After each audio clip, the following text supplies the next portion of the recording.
In the glittering heart of Lagos, where dreams are born and broken every day, there was a woman named Nnenna.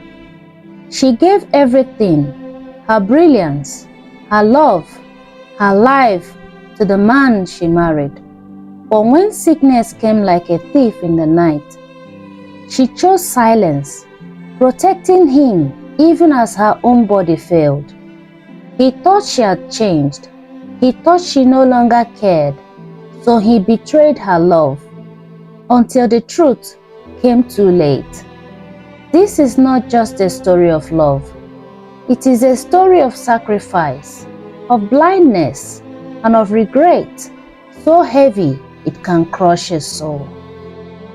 In the restless heart of Lagos, where dreams chase the sky and fortunes rise with the dawn, a woman named Nnenna lived. Her mind was a fortress of brilliance. She could command computers as if they were her loyal subjects. And with every line of code, she built bridges across the world. Her lecturers called her the Queen of Algorithm. And when she graduated at the top of her class, her village back home held a celebration, dancing all night for their daughter who had conquered knowledge. And there was Kelvin, handsome, ambitious, a man whose dreams were bigger than his bank account. He built his business from the dust of struggle, fueled by vision and prayer.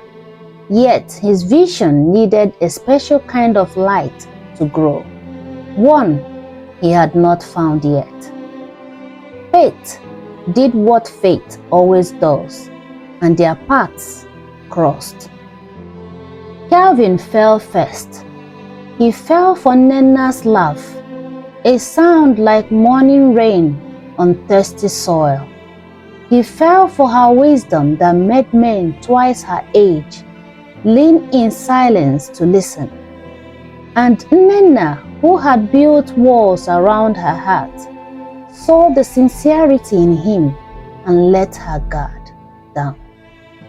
She loved him back.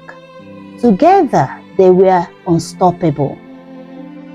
With her digital brilliance, she turned his struggling business into a giant.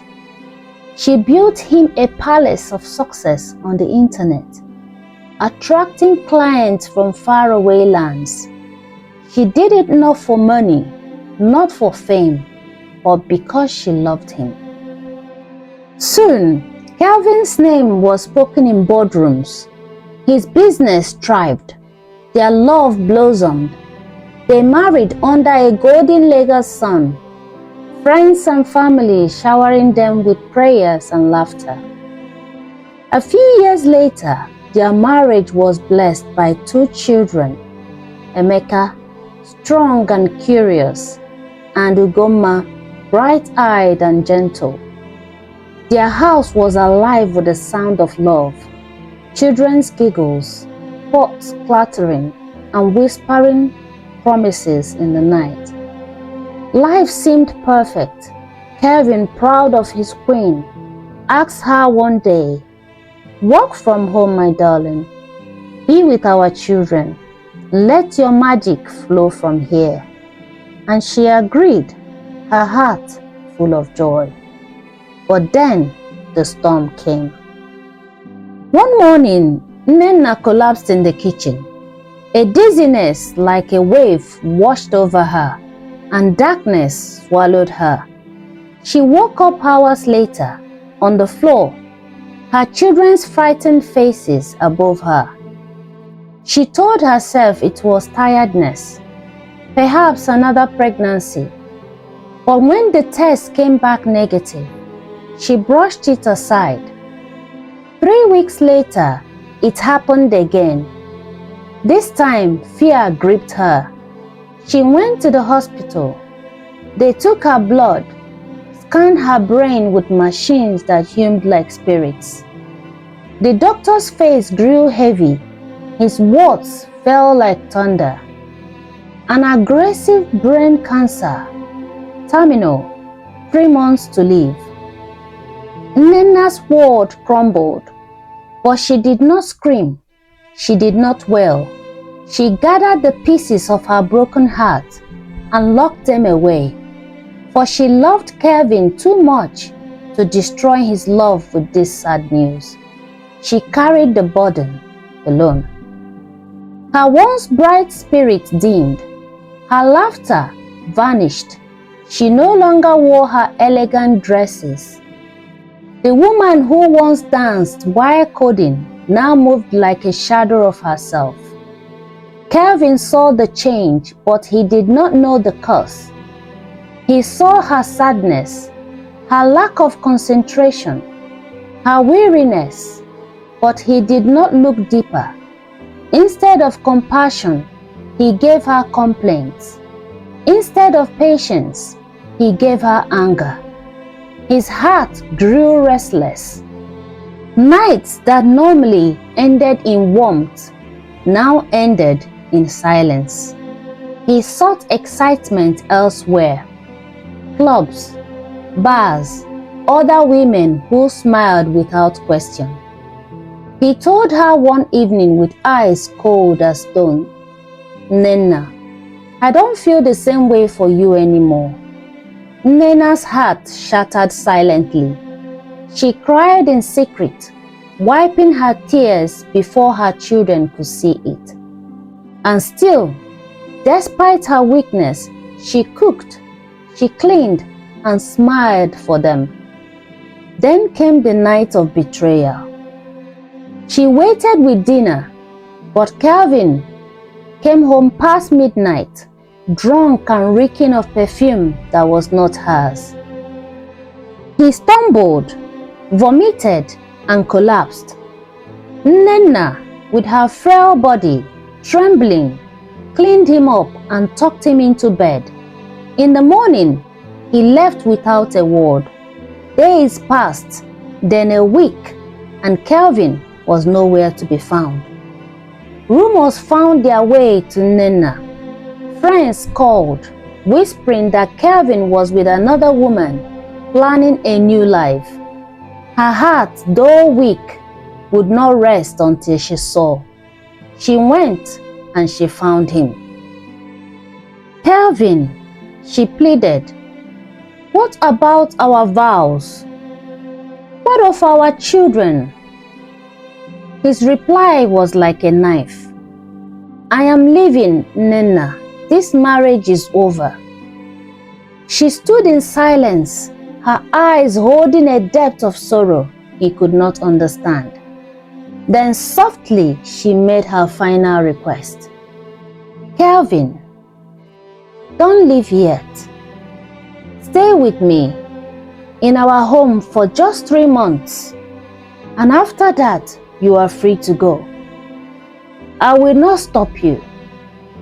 He frowned, suspicious, but to him it was a fair deal. 3 months, then freedom. He agreed. Back home, his heart remained closed, but slowly he began to notice. He saw her body shrinking, her strength fading. He noticed how she clutched the wall to climb the stairs, how her once steady hands now trembled, pouring water. One night, curiosity pushed him to search her room. In her drawer, hidden beneath scarves, he found it, the hospital report. His eyes widened. Cancer, aggressive, terminal, 3 months to live. The date was from months ago, before his betrayal, before his cruel words, before he abandoned her. The paper slipped from his trembling hands.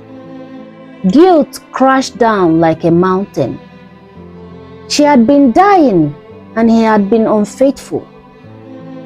She had been protecting him while he has been destroying her. From that night, Kelvin changed.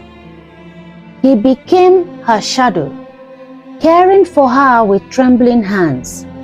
He fed her, patted her, lifted her when she stumbled. But every smile she gave him pierced his heart with regret.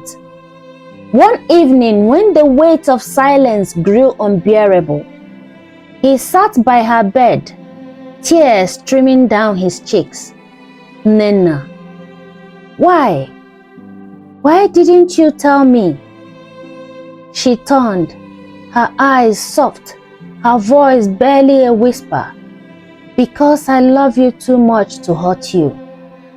I wanted you to smile for as long as I could." 2 days later, Nnenna's breath faded in silence. She left behind not just 2 children, but a husband broken by regret. Kevin became a changed man. He sold his thriving business, unable to bear the sight of it without her touch. He poured himself into raising Emeka and Ugomma, father and mother in one body. And in time, his pain became his mission. He stood before the crowd, telling his story, the story of the brilliant wife he had failed. He warned husbands and wives to see beyond the surface, to talk, to listen, to cherish before time steals the chances away. And when he sits with young couples, he always ends with her name. My wife, Nnenna, taught me that the greatest enemy is often unseen, and the strongest love is sometimes a silent sacrifice. So remember, treasure your loved ones, look with kindness, ask the question, speak your heart, for time is a gift that does not wait. The moral of the story: do not wait for loss before you show love. Do not wait for silence before you ask questions. Do not let pride or distraction blind you to the pain of those closest to you.